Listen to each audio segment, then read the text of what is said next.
Zoe, are you there? Yeah, Hey, Zoe. yeah, It's a cute top you got. yeah, I'm adorable. Yeah. Wonder where everybody else is. Trying to get to where I can record this. Okay, here comes Selena. I can't hear anybody now. Zoe, can you hear me? Yeah, man. Okay, now I'm all set up for recording. Is that Selena? That's Hi, Selena. me. Hi. Listen, you hear that, Caleb? I sounded way more excited to talk to Selena than to you. Did you hear that in my voice? Did not notice, actually. No, oh wow. I pointed it out. Pointed it out so you know. Hi, Scott. Agree to disagree. Agree to disagree. I don't think you were more excited, but No, definitely not. Definitely not. It was just because I expected to see you, but Selena was like a surprise. That's what happened. That 'Cause I sounded thought so Selena- sincere. That sounded so Yeah. So Selena, you said you might not come tonight. What's going on? Oh, it was because I was planning on hosting like a study group with like a classmate and stuff, but they flaked out on me, so it worked out. That was studying for EMT. Yeah, for my paramedic, we were gonna like practice IVs and stuff. Oh, so right now you're driving, but you're not a paramedic yet. Is that correct? Is that what's going on? So Okay. EMTs, we basically just kind of support the paramedics. So we do the grunt work, basically. I see. First, I have, until this very second, I have thought that EMT and paramedic were interchangeable terms. Everybody thinks so. Everybody calls me a paramedic, and I'm like, sure, you can call me a paramedic. I'm not, but they're basically, a paramedic is like a street doctor. I mean, they can give all kinds of drugs to save your life, and I can't do that at my level. I've never heard a paramedic called a street doctor, but I have met some street pharmacists. Yeah, no, that's something else. That's not the same thing. But yeah, they can do all kinds of cool stuff. So that's what I'm aiming for. I'm trying to make. They can start your heart with the D battery and a couple of Bic pens, right? Basically, yeah. Have you seen Bring Out the Dead, Selena? I have many years ago. I don't remember it too well, but there are some scenes that are very well known in the EMS world that are. I was imagining so, yeah. They're pretty accurate, actually. Well, it's Scorsese, right? Hi, Scott. Hey, how's everybody? Good. How you doing, Scott? I'd do better if this laptop wasn't being as unruly as it is right now. Oh. So, you know how that goes, Caleb, right? I do. I know the frustrations of technology quite well. Hi, everyone. Hey, Rachel. Hey, Rachel. I feel like absolute shit. You're breaking up now, Zoe. I can't understand a word you're saying, Zoe. You know what? I cannot You understand. sound like a robot. Like smoke. Is that the same for everybody else? I can't understand a word you're saying. Yeah, I can't understand. No, I can't hear. Oh, there's Steven. Hey, Steven. Hey, can everybody hear me today? Yeah, I can hear you now just fine, Steven. In the past, on this Zoom thing, it's been really hard to understand you through your microphone, but I can hear you a lot better this time. Are you using your brother's laptop? I got my... No, I'm using mine, but I have headphones on. Oh, okay. So that, maybe that'll change it. Nice. Yeah, thanks everybody for being flexible. I had to pick up a shift at work. I'm working a few days a week now. That's amazing. Yeah, on my little leg scooter, scooting around. How is working on the leg scooter? It's all right. It's not bad. I can put enough weight on my injured ankle to where if I need to like flip it around, I don't have to like back up and do like a 12-point turn. I can kind of put weight on my bad ankle and like pick it up and flip it around at 180. And So it's not so bad. It is a small workspace, which is kind of confining and frustrating sometimes, but it's it's not bad. Easing back into it, and everybody's being really accommodating with me with my limitations and stuff, so that's good. Are you able to stand and walk okay? I can't fully walk yet. I can stand putting like maybe 65, 35, like 35% of the weight on my bad leg. Especially if I'm wearing my boot, then I can definitely put weight on it. Right. I can't just up and walk, though. I still have the walker that I use. So if I have the boot on and the walker, I can pretty much just walk rolling along. But if I don't have the boot on, then I still kind of have to inch, kind of like an inchworm, like put it forward and then take a couple steps and put it forward. So. Gotcha. Yeah, thanks for asking. It's coming along. It's You're coming healing. along, slowly but surely. That's good. Those days waking up after surgery and intense pain are over. I'm gonna get some sermon material out of that. I haven't found it yet, but It's coming. Now you're talking like a Pastor Caleb. Yeah, well, I'm talking this. I'm giving a sermon this Sunday, or Awesome. Any hoozles. Everybody doing all right? Having have a good week, ish, tolerable. Rachel, I saw your Instagram. Looks like you were getting outside a little bit. That's nice. Oh yeah. When I went to I went on a walk last weekend to Powderhorn Park. Is that the one that you saw? Yeah, I think so. Yeah. It looked like you were like hiking or something, maybe. Yeah. There's a big May Day festival they have there every year. And okay. I was like missing it, and I just wanted to walk somewhere, so I walked there. And nice. Yeah. Yeah, the weather has been excellent. Yes, and it was beautiful today too. Yeah. Well, I got to remind myself that we're the only Minnesotan residents. Yeah, it's beautiful everywhere else, of course. Yeah. Rachel, are you in the live congregation sometimes? Yeah, sometimes. Are you that? Yeah. Fantastic. I guess that's the whole question, and that's the whole answer there. Yes, yes, I am. Sometimes, like when we're not in quarantine, maybe like once a month or so. Once a month, sometimes more, sometimes less.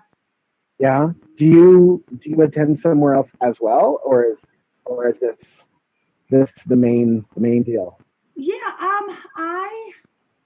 I don't attend another church regularly, though I do go occasionally with friends to other Christian churches. But I have a Buddhist meditation center that I've gone to regularly and have a real community with them, and have gone there since probably 2012, 13. But as far as other Christian churches, nothing else regularly though. I wouldn't say right now, though I am open to other Christian churches possibly attending regularly, but not right now. Yeah. There you go. Yeah. Did you find Revolution through the live congregation first? Yes. I guess I did. I mean, I found out about. As just about everybody, I think they found out about Jay. And then I found out that Jay was the pastor at Revolution. And then I found out it was in Minneapolis. So I went and checked it out. And Caleb was there that first day. I went and checked it out. And I've been going off and on ever since. Cool. And how long is that now? I'm thinking over a year and a half, between 2 years and a year and a half. What do you think, Caleb? Does that sound about right? Yeah, I think closer to a year and a half. A year and a half. I think so, because I think Vicky's been going for about 2 years, and you started probably a few months after her. Yeah. Oh, definitely. Because when I went, I remember thinking Vicky was a regular. She was a real regular. Yeah. Maybe Vicky and I have both been going for, I guess I've been going almost 3 years now. That's weird. Yeah. Crazy. I have a friend's crush on Vicky. Oh yeah, Vicky's great. She Yeah, Vicky is can't great. make it tonight. Probably not next week either, she said, but the week after she plans on making it. She's trying to figure out the audio issue because she hasn't been able to join in with any of the discussion because she can't figure out her microphone on her device that she's using. So I'm gonna try to help her I hope you troubleshoot can that. figure that out. Yeah. Yeah. I was able to like right before we went into this the social distancing time. I was able to meet her for dinner. It was great. Oh, nice. Yeah, it was really nice. That's really nice. And Scott, Yeah. Scott, Yes. you have a Simpsons avatar. Am I correct? Yeah, it's Okay. it was they had a promotion deal to where you can create your own little avatar back in Mhm. the day. I think they're having a Simpson movie or something. So I've had that avatar for about 10 years or so. Yeah. I got So a we've Simpson been- one. I got a Charlie Brown one too. So We've been interacting a little bit. I just wanted to make sure I knew who all I was hanging out with. That's all. Good to meet you again. it's good to see you again. Yeah. Well, let's do this, y'alls. 1 John 2, 18 through the end of the chapter, 18 through 29. I guess kind of sticking to our little format, I'll give a little rundown, and then we can take turns switching off reading through it. So, in this chapter of the letter, we're introduced to the term Antichrist, which is keeping right in line with what we've been discussing. These, it's just another reference to these false teachers, these people who are not in the light, who are. And there's a lot of reference to honesty, especially in this chapter. And of course, there's always juxtaposition with John and his language, comparing light and dark, and truth and lies. There's a lot of emphasis in this part of the letter about honesty and truth versus lies, and the fact that the Antichrists are they are not in the truth and they're not speaking the truth. And I hope that we can kind of maybe understand this idea of an Antichrist outside of all the baggage around apocalyptic kind of left behind theology. You guys know what I mean? I hope that we can understand it as being Antichrist, the opposite of Christ. It's a type, I think, more than a figure. Than we've heard that, especially we Americans have heard that every president since I can remember was probably the Antichrist. The left or the right side claimed so. But not seeing the Antichrist as this historic figure, like in Left Behind, it's some good-looking UN leader or something like that. But rather just as this type or this character that kind of recurs in a pattern. I think, and of course, in Revelation we think of the language of an Antichrist, which is also Johannine literature, from this same kind of school of thought of theology, and I think you can get a lot of value out of reading Revelation as predicting patterns and predicting archetypes and dynamics in politics and world politics and on the local level too, and things like that. Anyway, so then the book or the letter goes into talking about how to recognize the Antichrists. Like I said, the language of these opposites, these opposing dynamics of truth versus lies, of honesty as a trait of someone who is in the light, of an anti-Antichrist almost, which we would say is probably a pro-Christ. So there's Antichrists and pro-Christ. We want to be pro-Christs, or Christian literally means a little Christ.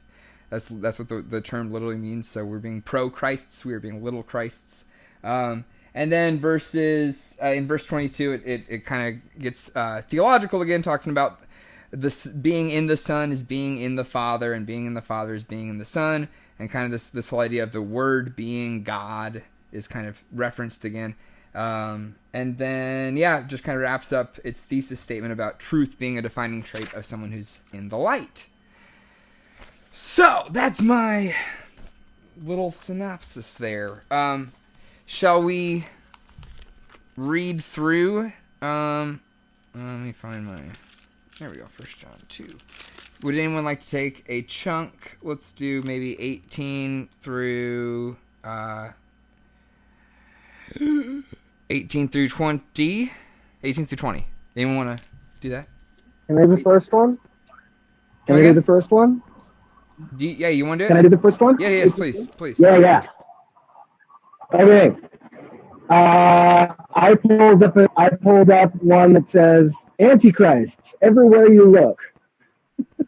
Is that the title of the chapter? That's the title, yeah. Yeah. Right above verse 18. Yeah. Everywhere you look. Children, yeah, Antichrist everywhere you look. That's what it says. Okay. Children, time is just about up. You heard that Antichrist is coming. Well, they're all over the place. Antichrist. Everywhere you look. That's how we know that we're close to the end. They left us. But they were never really with us. If they had been, they would have stuck it out with us, loyal to the end. In leaving, showed their true colors. Showed they never did. I think we lost you right at the end there, Zoe. Hopefully you'll unfreeze here in a sec. I'm curious what translation that is. Is that The Message, maybe? Sounds like something like that. But, Zoe, are you there? Well, hopefully Zoe will unfreeze. So we'll thaw out up there. If anyone wants to hop in with 21 through 25. Poor I can do favor. it. Thank you. This is New Revised Standard Version. Thank you. I write to you not because you do not know the truth, but because you know it, and you know that no lie comes from the truth.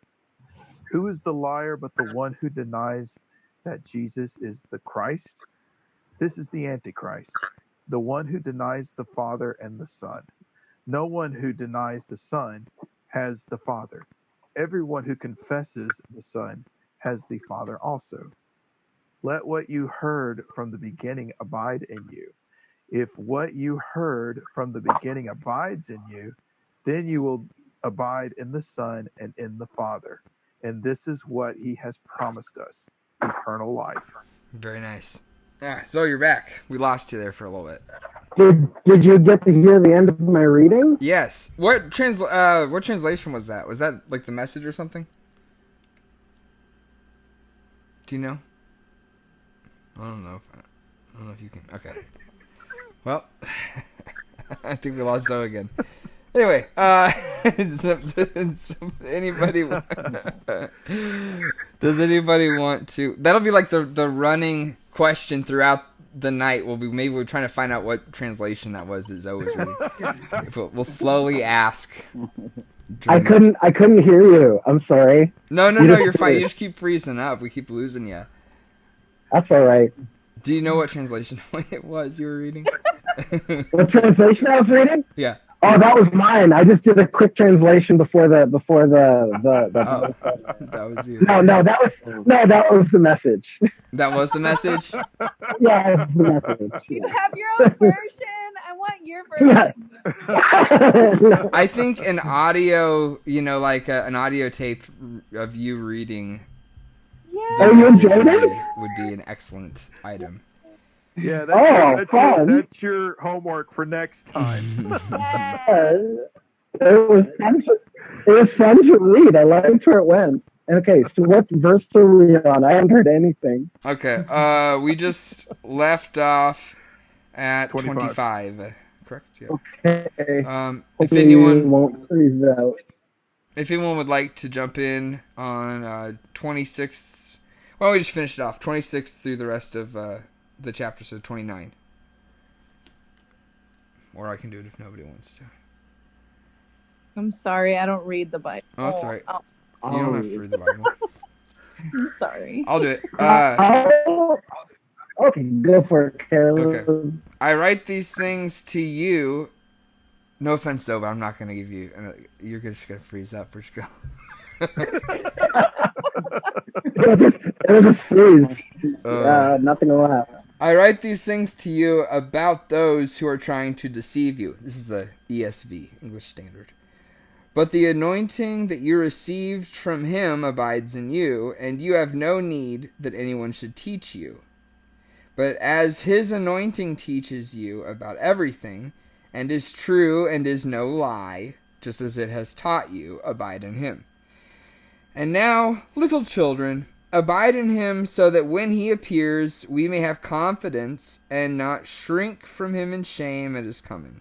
If you know that he is righteous, you may be sure that everyone who practices righteousness has been born of him. That's a very inclusive line there at the very, very end. That everyone who practices righteousness has been born of him. Anyone who loves knows God, and anyone... What is it? Anyone who loves God is in them, and they're in God. Anyway, that's something else that comes up in 1 John later. But kind of inclusive language pops up sometimes after kind of a passage that you wouldn't suspect it about now little children abide in him, so when he appears we may have confidence and not shrink in shame. If you know that he is righteous, you may be sure everyone who practices righteousness has been born of him. Anyway, so yeah, does anybody have any reactions in general?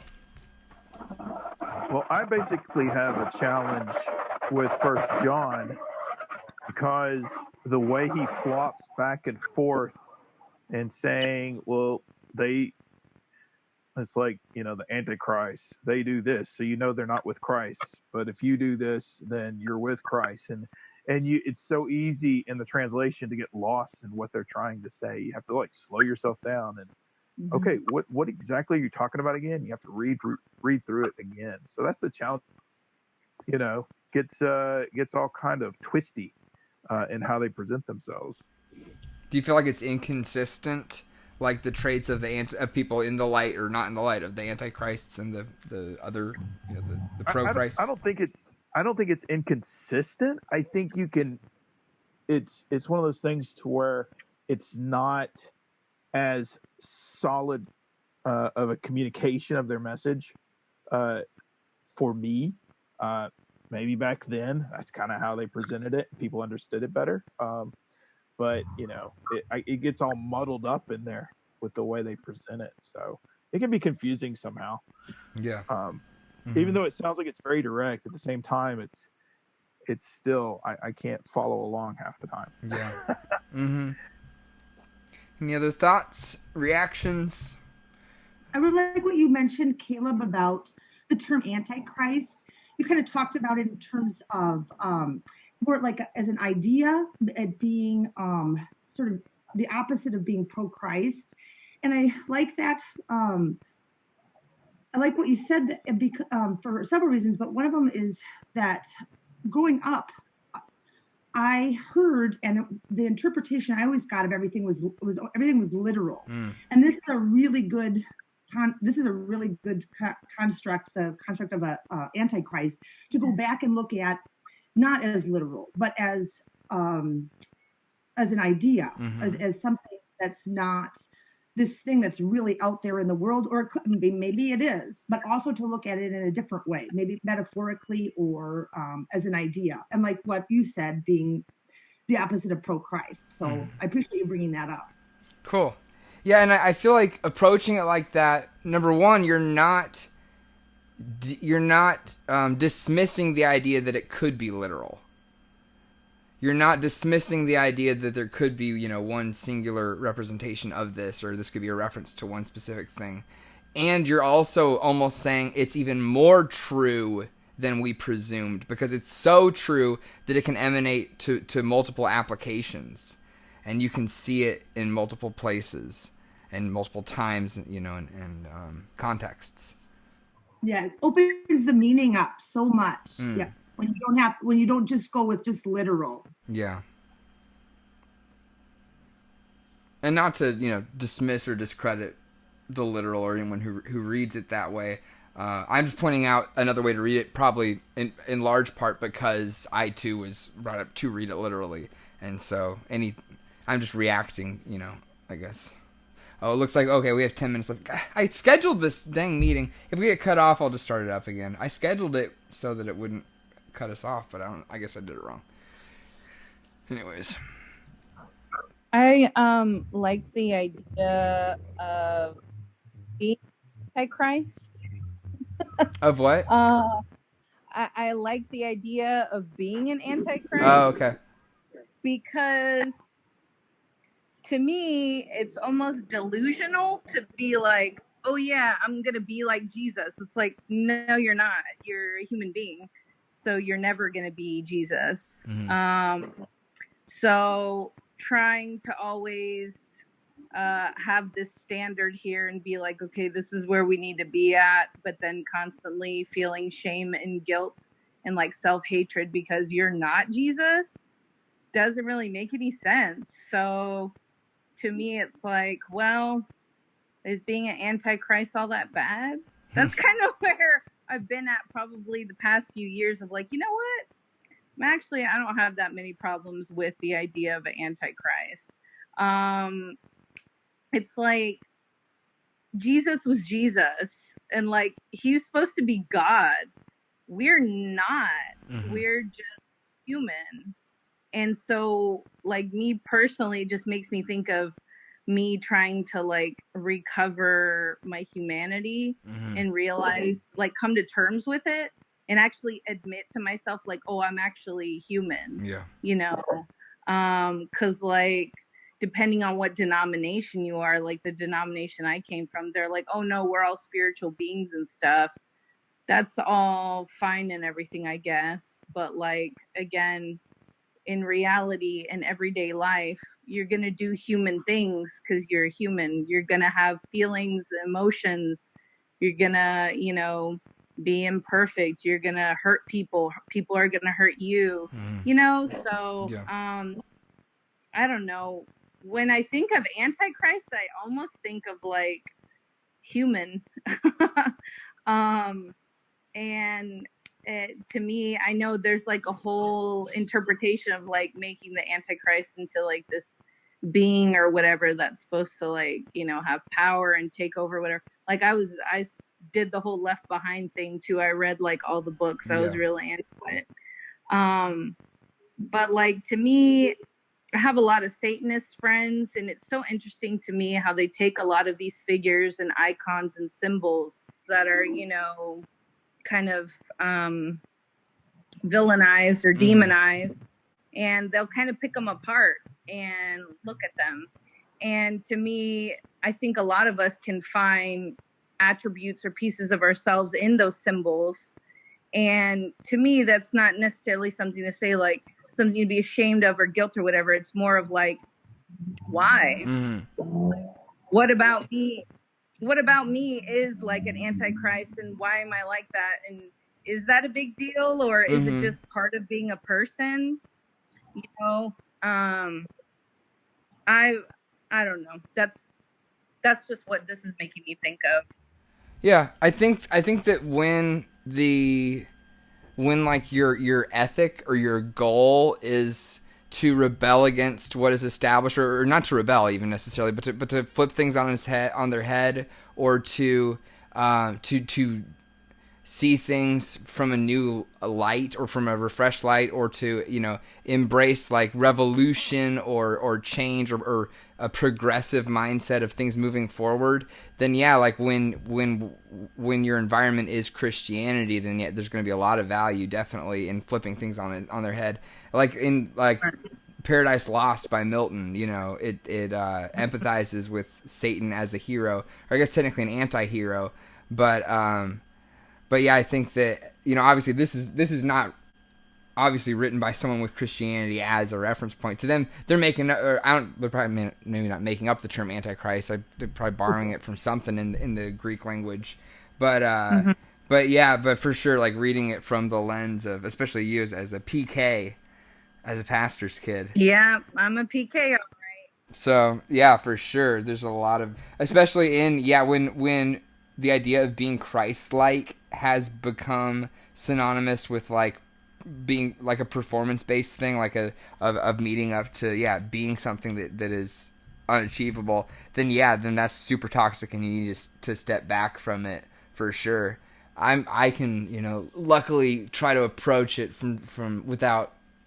I can kind of crawl through all the triggers and baggage that I have, luckily enough, and be like, okay, well, I can try to be like Christ as a positive thing. I'm gonna mess it up, but there's gonna be these little sparks and little moments and little instances when I experience love, so I can like reassign that terminology to that application. But yeah, for sure, if being like Christ to you is just a performance-based thing, then yeah, just get rid of that idea altogether. It's just toxic and hurtful. Burn it.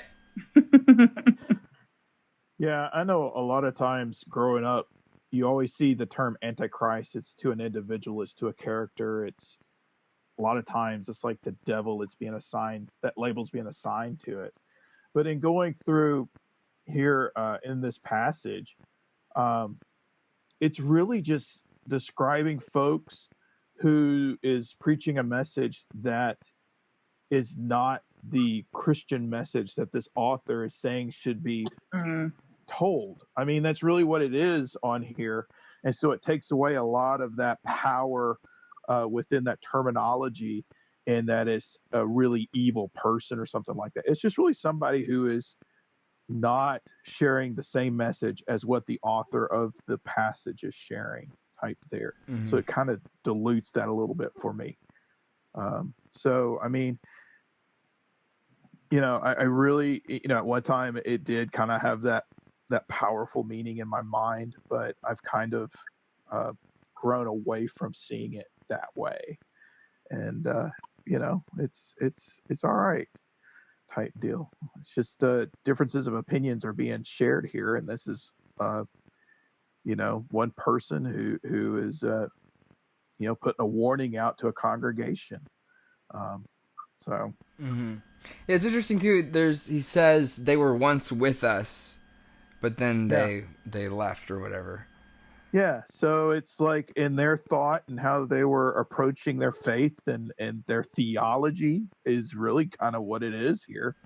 They kind of took a different path, and the author's saying, okay, they're anti-Christ. They took a different path than what I'm telling you from the very beginning when your congregation assembled, when you learned about Christ. Right. They're taking a different path. So be careful. Yeah, right. Yeah, you got to kind of wonder what his first encounter was like with these people, to where now he's putting them on blast. Yeah. Can I jump I'm sure in all of after this is we get happening kicked through off? letters. Sorry, what was that? I was going to ask if I could jump in after we get kicked off, because we will be in about 30 seconds. Okay, let's just let's just go ahead and I'm going to restart the meeting right now. Okay, everybody. Cool. All right, I'm ending this. I'm going to start another one.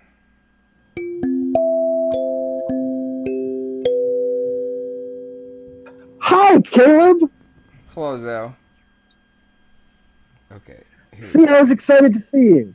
I'm flattered. Okay, Scott and Rachel are back.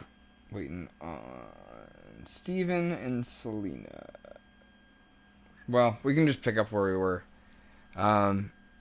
Scott, were you done with your thought? Yeah, that's pretty much done. Okay. Enough rambling for me. Anybody else have any other takeaways? I heard Caleb. I think. Caleb. Who's that? Hi. Hey. Hi. Hi. Hi. Hi. Are we all here? Yeah, we're all here. I was just asking if anybody else had any other thoughts. Yeah. Oh, okay. Did I interrupt someone that was about to say something? Nope. You're just okay. done. Can I tear John a new one now? Tear it up. I think. Okay. I didn't. I'm going to say what Selena said helped me go here. I think this is toxic bullshit from beginning to end. Now, I think if I was reading this in like an email to a church, I'd be like, fuck this pastor. Seriously. Because, I mean, I understand that there's a context in the entire book, but these verses just taken out of the book, just as they are, just reading them as they are. This is he's saying, hey, there was a bunch of people that were with us. Now they're not with us. Now that's how we know they were never with us. That is awful, awful shit. That's what a toxic pastor says about people who left the church. That's like awful. drama. That is awful shit. Then he's calling them antichrists. That's who he's saying they are. He's saying, these people left the church. This is how they know they were never part of us, because they left. They're antichrists. That's awful. Then he says, stay with what you heard from the beginning, the original message. Let it sink into your life. If what you heard from the beginning lives deeply in you, you will live deeply from the Son and the Father. This is how he follows up after saying people that left us are the Antichrist. He's following that up with, now all of you, if you stay with me, then that means that you're for real. If you keep going with this stuff that you heard, that means that you're for real. He's discouraging any kind of dissent. He's saying that those that did dissent are the Antichrist. This is toxic bullshit. There you go. That's my take. This is awful. Fair enough. It's a fair reading. To me, it just sounds like drama. It just sounds like a bunch of drama. Yeah, I wish I knew the actual what the beef was specifically about here. Obviously, it's theological. Maybe there's something more to it, though. Maybe there's some more history there. Maybe they hurt each other's feelings somehow. Now there's some beef. Yeah, that's the biggest thing is we don't know what the beef is. I like that he is making the point. The person who denies the Christ or affirms the Son, and I would like to know more of what he means by that. About which point? About how denying Christ or affirming the Son. It says here, if you deny the Father, you deny the Son. If you affirm the Son, you embrace but affirming the Son is an embrace of the Father as well. So that is the disconnect. So besides the whole, they left and that's why they're antichrists, but you guys are all great. Besides that, he is making that distinction. There's people who affirm Jesus and there's people who deny Jesus. And I'd like to know better what he means by that. In my translation here, in my paraphrase, it says the person who denies that Jesus is the divine Christ. So, I mean, I can come up with my own ooky spooky reason why that could include me, but I have a feeling that would not include me. So I think that makes me Antichrist. So join the club. but I definitely don't want to be. So I would probably try and reinterpret this verse so that it includes me, because I think that Jesus is really hella cool. And so because I think Jesus is really hella cool, then I must not be an Antichrist. So, yeah, I don't know. Mm-hmm. It's okay. We can still be friends. He definitely keeps coming back to saying to saying that they lie a lot. Well, that one's not my problem. So. Yeah. Who is the liar but he who denies that Jesus is the Christ? That is the Antichrist. Yeah. Especially just this passage that we read. That seems like the thing that keeps repeating over and over is about them being liars. Liars. I think another thing that he's saying in these passages is basically you will know the truth. I'm kind of getting the feeling like you'll know the truth in your gut when you're with Christ. Right. Type deal. It doesn't matter what those who are saying that are wrong, misleading you in some way. You will know the truth if you have a relationship with Christ and in God. Then you will know the difference between the falsehoods they're teaching and what the truth is. Yeah. I think he's also trying to give them some confidence in, their own thoughts about this stuff and not be misled. Right. And also during 1 John is when people try to talk about the Trinity and bringing in the Holy Spirit within the conversation within First John as well. So I think that's where it kind of touches in. It's like, hey, listen to the Holy Spirit within you, and you'll know which direction you need to go, and you can easily determine and discern what is truth and what is not truth. Yeah. So. Yeah, he says, I'm telling you these things, but you already know them. But yeah, sorry, go ahead. Oh no, I like that, Scott, and I makes me think of thinking of the Antichrist and also maybe pro-Christ as almost like compasses, like a compass that shows you which way. It sort of gives you, guides you, like the Antichrist compass. You could take that out, or you could take out the pro-Christ compass to kind of give you some insight into which way you could go or which way you shouldn't go, maybe. Yeah. I also like I feel like Selena, you kind of made me think of another angle with Antichrist, in that another way it could be reread or thought of is thinking about like almost like a psychological story with Christ and the Antichrist, that they're both in us, inside of us, and they're both like part of who we are. Like I guess when you're talking about the humanity of it, that made me think of like, that's another way to read it, like that is just, it's a part of who inside of us and in everybody else.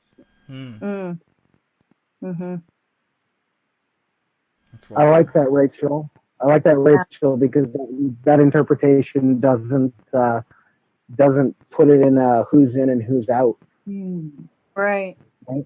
Because otherwise you've got the Antichrist who's out, right? Yeah, if you read this through a Calvinist lens, you can very easily wind up with an us versus them kind of thing. You know, it's like you were saying, Zoe, like, they weren't saved then because they're not saved now. Or, you know, they were never saved. Yeah. Well, what about when they were coming to church and they were the pastor or the youth group leader or something? Well, they weren't saved then because they aren't saved now. And, you know, it's kind of once saved, always saved Calvinism thing that I am personally very familiar with from how I was raised. But yeah, if you read it like that, then it's like, oh God, like, yeah, I don't want to expose myself to someone who thinks like that. But hey, folks, I gotta head out. I got an emergency with my mom. Oh shoot! Oh, Sorry. She's dealing with dementia, and so she's having an episode right now.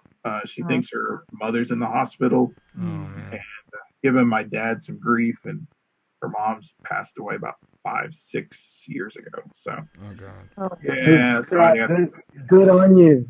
Good on you taking care of your mom. That's hard. Yeah, right. Yeah, I appreciate That's really it. hard. Yeah, you're doing hard loving. Thanks. Y'all continue on the good conversation there, and fill me in later. So take care. All right, Scott. We'll see you Take next week. care. Hey, Scott.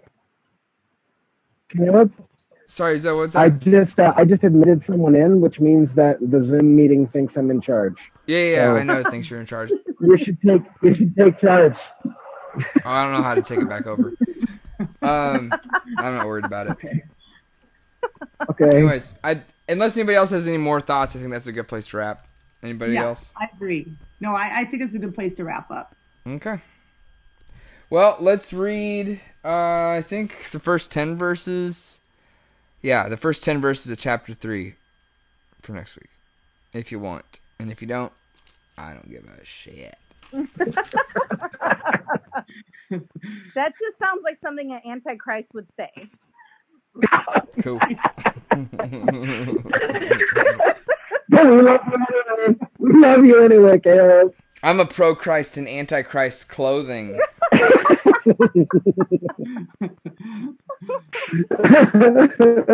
That should be the new church slogan. Nailed it.